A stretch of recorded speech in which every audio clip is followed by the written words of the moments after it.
Great. Good afternoon, everyone. Neil, it's an honor to be here. Your involvement in all aspects of meetings in urology reflects your innovation. And when you gave me this topic about disruptive technologies, I had no idea what that was. I thought it was my grandkids or something. And looked up the topic and actually learned a lot. So I think this is going to be fun. My focus is going to be on prostate biopsies and around that arena, but I'm going to take a little leadway and expand beyond that.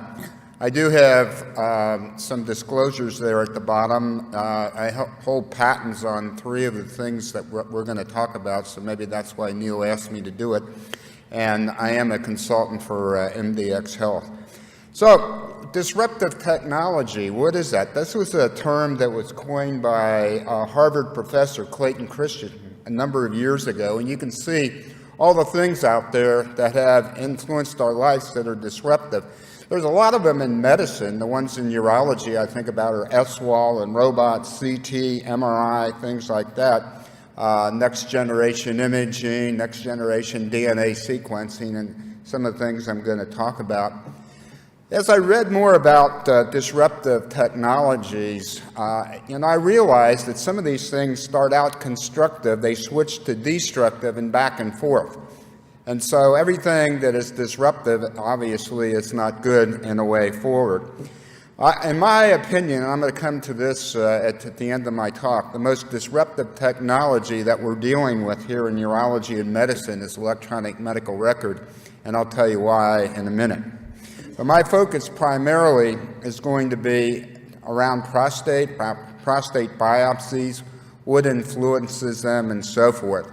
So we'll get started with one of our favorite ones, and that is PSA. PSA clearly fits the definition of a disruptive technology. Constructively, it was a breakthrough marker. It was heralded and still is as one of the most important tumor markers in oncology.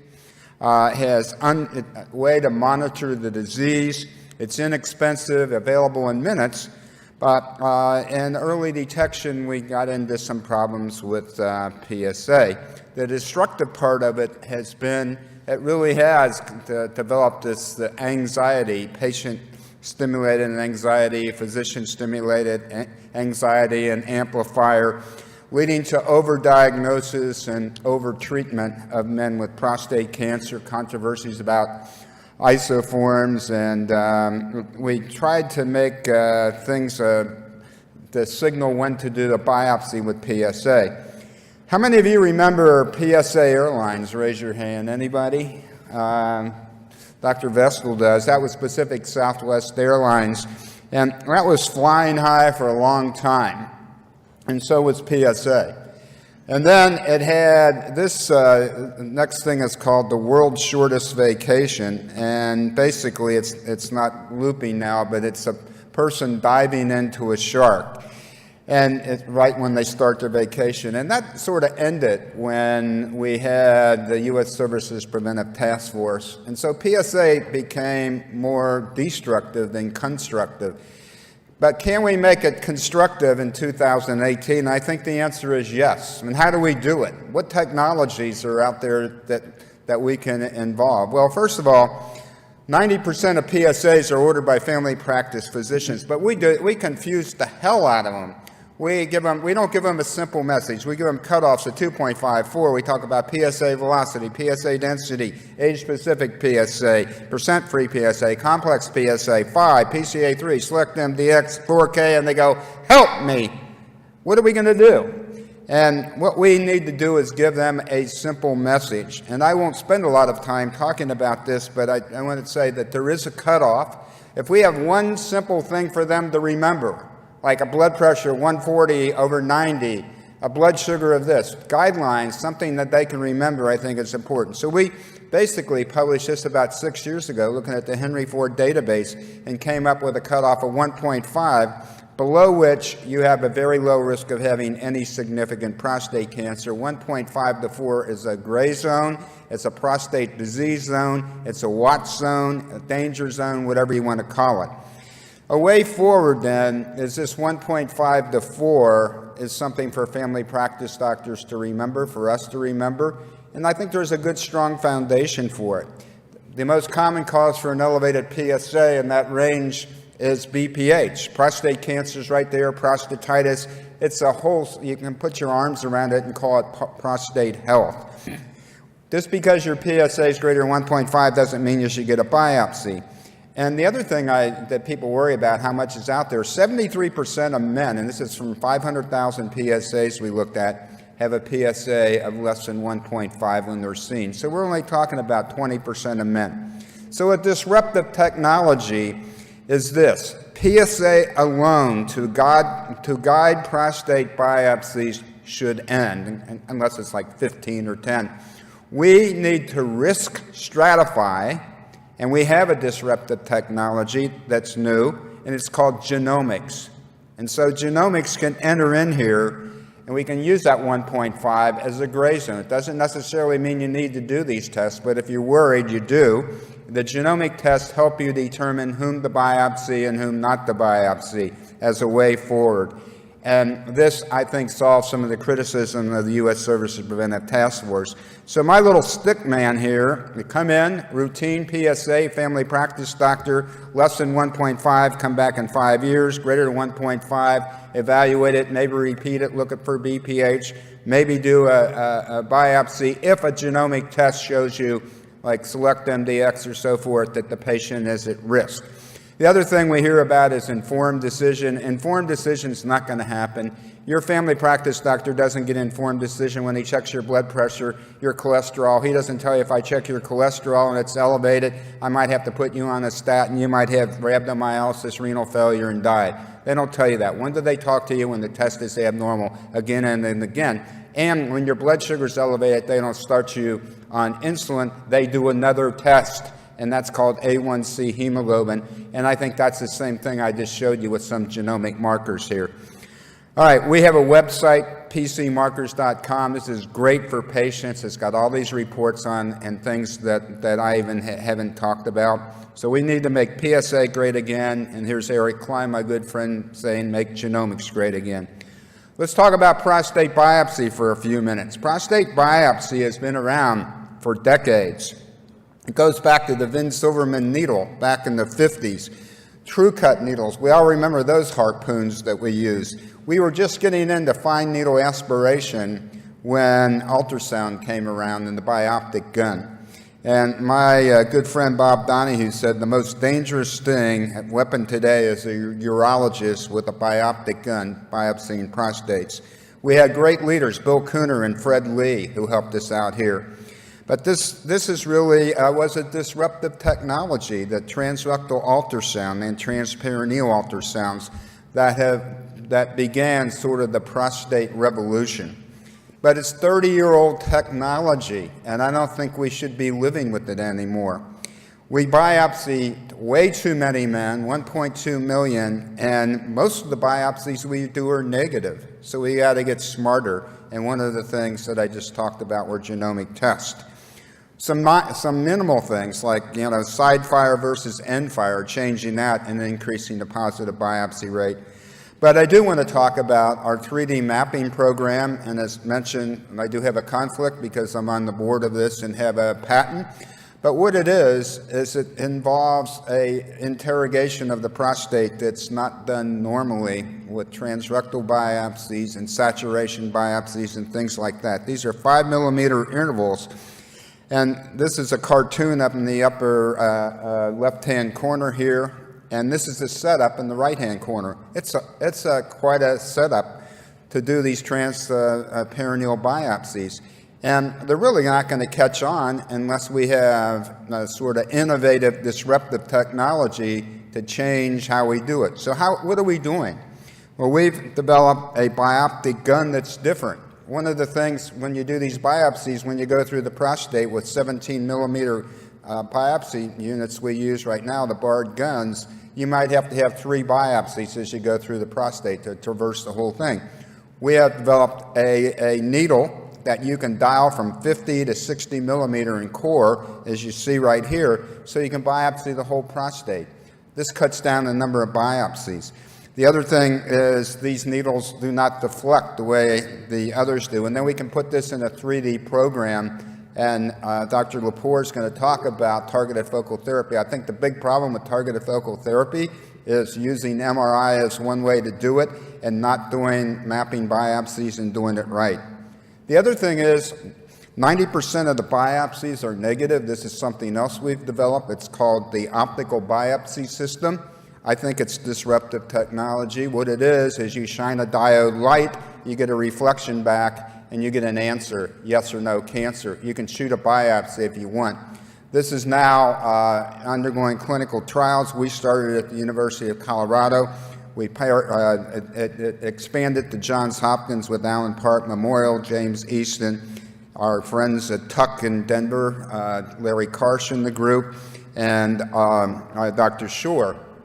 And this is some data, and nobody can read that in the back of the room. There's a reason why. We just submitted it to the AUA this year on the follow-up of the trust data. And basically, what it says, it's pretty impressive. The negative predictive value is 98%. So this is something in the future to be able to get instantaneous gratification and cut down on the number of biopsies. So the other thing, and I just had the pleasure of visiting Matt Levitt and his group out in Salt Lake City 2 days ago. Pathology as we do it today is antiquated, and using formalin and paraffin and all the way, the time-consuming ways, and also not being able to digitize things. And so we need to move on, and they're doing that with pathology for the digital age where it can be digitized, where you have integrated learning tools and you lower cost and so forth. And so one of the ways that they do, they have a biopsy board and so forth, that they use a biopsy chip. You can then use artificial intelligence to read biopsies in like 30 seconds. You can read 6 biopsies, and it gives you an answer of where the cancer is or not, with 99% negative predictive value. That's the future. Prostate imaging. There's a lot on MRIs, as you well know, and I'm not here I'm not in love with MRIs, but I think there is some utilization of them. But we know that you miss 15 to 30% of the cancers. We know that the cost of that has, I see what you mean, Neil, this thing's a little touchy, remains in evolution. There's inter-observer issues. This article in New England Journal of Medicine shows the number of ones that you can miss even with PIRAD-5s. This is some very good data that Rob Ryder presented at our meeting in Colorado Springs this August. And basically the red says where you miss stuff. And you miss it with lower volumes, you miss it with even higher Gleason scores, and you miss the index lesion and some of the multifocal versus the solitary. We've got a long way to go with MRI until we get to the point where we can feel totally comfortable. There are ways to improve it, and this is the other thing we're working on, which I think is disruptive technology. And basically, that's using artificial intelligence and sort of calling out areas of interest, and then using neural networks and so forth to say, hey, this really is a cancer, or this really is not. And this is just some very preliminary data we have on this about the overall, how it increases the components of the multi-parametric MRI up to almost 100%. We're excited about this. There's a lot about MRI and ultrasound fusion. The question is, do you really need it? Can you do it cognitively? But image fusion is a way of combining relative information from 2 or more images and do it. And we know that that exists, and a lot of people use it. There are some advantages and disadvantages. The advantages are improved yield and fewer total biopsies, better accuracy. Disadvantages are cost. Irrelevant cancers may be diagnosed and so forth. And there's a number of companies that have very good units out there, and many people use different ones to help you guide your biopsies. So I sort of, in summary, I think that MRI, the jury is still out. No question that it detects high-grade lesions, but at what cost? Genomic markers are important, but have not been evaluated extensively. In the hands of less experienced, fusion biopsies probably are better, not cognitive, but everybody doesn't need to be doing these. I think one of the most disruptive technologies out there, and we'll see what happens, is called micro-ultrasound. Who's used the micro-ultrasound machine? Raise your hand. Okay, I'm not even seeing any. One or two people, three people. I think this is a game changer, and what it is it uses operating a 29 megahertz transducer rather than the 6 to 9 that we use. It gives you better pictures. It's like comparing an old color TV or black and white TV to 3D and 4D we have right now. And so we interrogate the gland at live time, and you see lesions. Look at the clarity of some of the stuff you're seeing and where you can find the lesions and discriminate between BPH and prostatitis and grades of cancer. So I think that there's also, and I think one of the biggest advantages of this is that it's a one-time visit. You do the ultrasound, you see where the lesion is, and you biopsy it. You can do target it, you can do your 12-core, whatever you're going to do, compared to MR fusion, which is a process that takes scanning, visit, 40 minutes or what to put this together, and then do the biopsy. So you can do it right away. Micro-ultrasound, I think, and the other thing, it's in the hands of urologists, and I predict it's going to matter. The last couple of things I want to talk about is infections with biopsies, and we use 100-year-old ways, agar plates and plating, to look at it. As people start looking at next generation sequencing of DNA, this is a disruptive technology. The report for your standard culture and sensitivity is on the left. They can identify 25,000 different bacteria. You can do the first part of this, the PCR, in your labs, and I think this is the future too. We're not going to be doing what we're doing right now in a few years. Genomics are important. We want to find the bad fox with all the nice little dogs. And we have these buckets that we have that whom to biopsy, who to rebiopsy, and whom to treat.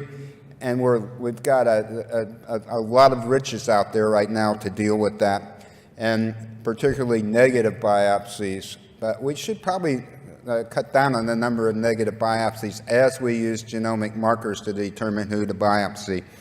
Prostate treatment modalities. Everybody's familiar with Whitmore's. Is treatment sufficient for those in whom it is necessary and necessary for those in whom it's sufficient?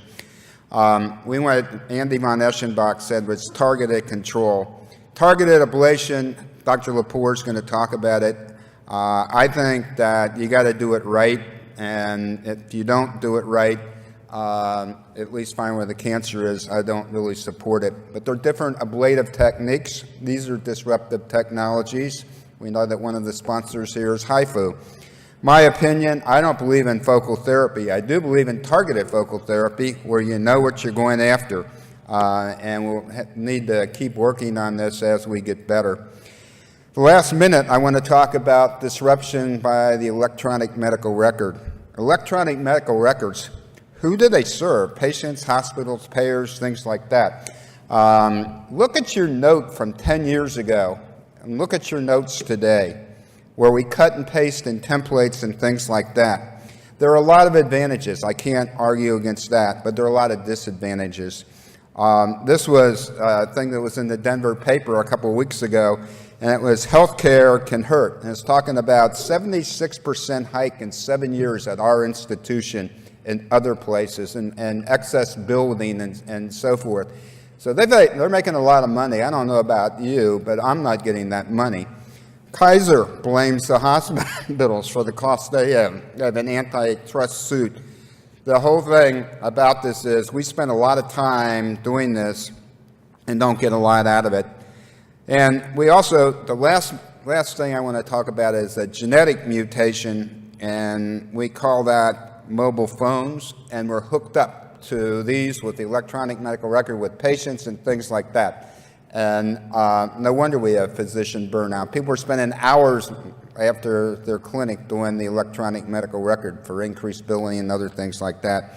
So the way we communicate needs to improve. Thank you.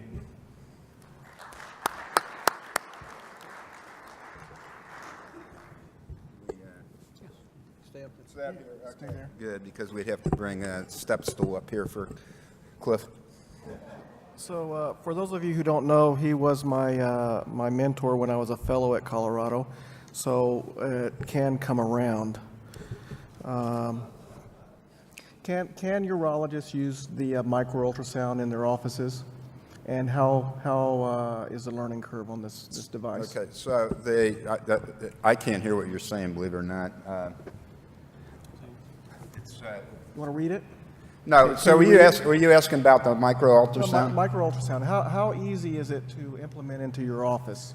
Okay, how easy is it to implement micro-ultrasound in your office? It's basically an ultrasound machine that's a little bit more expensive than the B&K machine. It's the same size.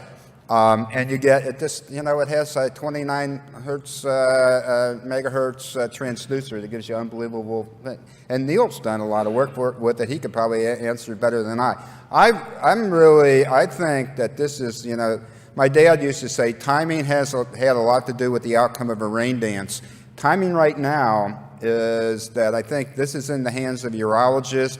It may not be as perfect as MRI, but it's dang close, and I think it's a game changer. So Neil, what do you think? Yeah, we've had the exact view imaging micro ultrasound now. I've been working on it for over a year. I would never go back. It's basically looks and feels just like a traditional ultrasound machine, except the amplification of your ultrasound image is like 300% greater. There's a very short learning curve, and the company was very good at bringing folks in initially for the first few biopsies, but it's all a web-based technology going through these training modules. It's quite simplistic. And, for all of us who've been using very good low-frequency ultrasound technologies over the years, this just makes your ultrasonographic capability that much better. If you want to get an MR, and I totally agree with what you said, David, to be cognitive, you save an enormous amount by not having to invest in the Fusion software, not to mention the oftentimes co-registrational hiccups that happen unless you're in a very sophisticated group that does it on a regular basis. So I completely agree with you that it's a game-changing technology. The other thing that's happened is we don't look at ultrasounds anymore. We just look at them to put needles. We got away from that. But you remember the Bill Cooners and all that. We're talking about hypoechoic and hyperechoic.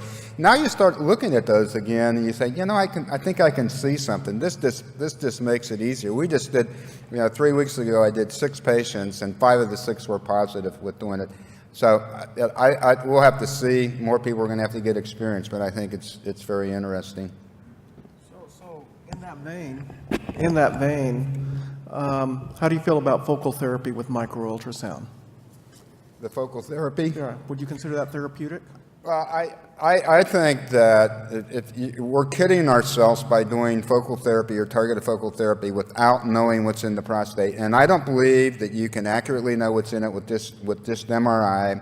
I don't believe that the index lesion is the only lesion.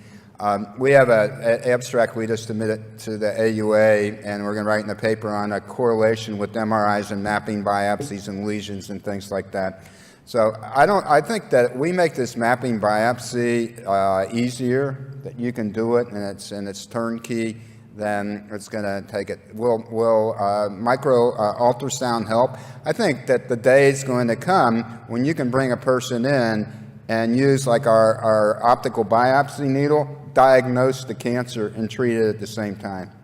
That day is coming. Okay. A few more questions. One more, 17 seconds. Can you use those 3D biopsies that don't bend in a regular setup? Can I do 3D biopsies? The biopsy needles that you're using for your perineal biopsies in that model, can you use them in a regular ultrasound machine? Sure you can. The 3D biopsies basically are template based. It's like seeds. You use the same template. The only thing you do is you stick a needle in the right holes, and then you label them, and you have to mark them proximal and distal. You get them back and you put them in a program, and you got a very nice view of what's going on in the prostate. I've done 70 radicals on men that have had mapping biopsies who had badness, and they had to have more. And the correlation with mapping biopsies is 1-to-1. It's actually better than a whole mount radical prostatectomy. We found some small, Gleason 8s and other things that were missed. Great. Gentlemen, thank you very much. Our next presenters are Doctors Kamat and Discussant Dr. Bleiler.